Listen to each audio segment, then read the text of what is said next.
Rockstar गायक Anthony D'Souza यांनी कोकण महोत्सवाला भेट दिली। मूळ कोकणातील असलेल्या या कलाकारानं असे महोत्सव कोकणात देखील व्हावेत अशी अपेक्षा व्यक्त केली। पाहूयात। नमस्कार, माझं नाव आहे अँथोनी डिसूजा। मी या ग्लोबल कोकणला आज भेट दिली।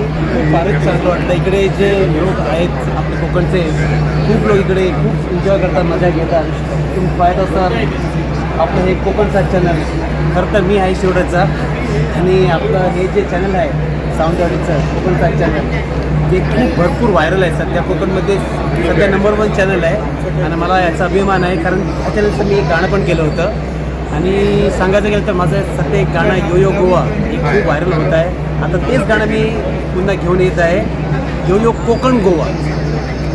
तर तुम्ही ह्या ग्लोबलला भेट द्या। आणि सांगायचं गेलं तर हे जे मी आज दृश्य पाहिले आहे कोकण ग्लोबल, मला वाटतं हे आपल्या कोकणमध्ये, आपल्या गावामध्ये, तिकडे शिरोडा पाहिजे, सावंतवाडी, जे कुडाळ, म्हणजे असं भव्य असं पाहिजे, तिकडे असं झालं पाहिजे असा माझा उद्देश आहे। कारण किती लोक इकडे येतात, भारतातून सर्व लोक इकडे येतात, खूप लोक, किती गर्दी, आणि इकडे मजा घेऊन जातात। असं आपल्या गावामध्ये पण असं झालं पाहिजे आणि उत्कृष्ट प्रतिसाद त्यांना भेटला पाहिजे, हेच माझं आहे म्हणणं आहे। तर आपण मूळचेच कोकणचे, त्यामुळे या ग्लोबल फेस्टिवलला तुम्ही सपोर्ट द्या आणि आमच्या चॅनलला, कोकण साथ चॅनलला भरपूर साथ द्या आणि चॅनलला लाईक करा, शेअर करा, विसरू नका।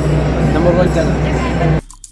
आमचे दिवसभरातले सर्व अपडेट्स, ताज्या घडामोडी आणि थेट लाईव्ह पाहण्यासाठी सबस्क्राईब करा, लाईक करा कोकणचं नंबर 1 महा चॅनल कोकण साथ लाईव्हचं YouTube चॅनल।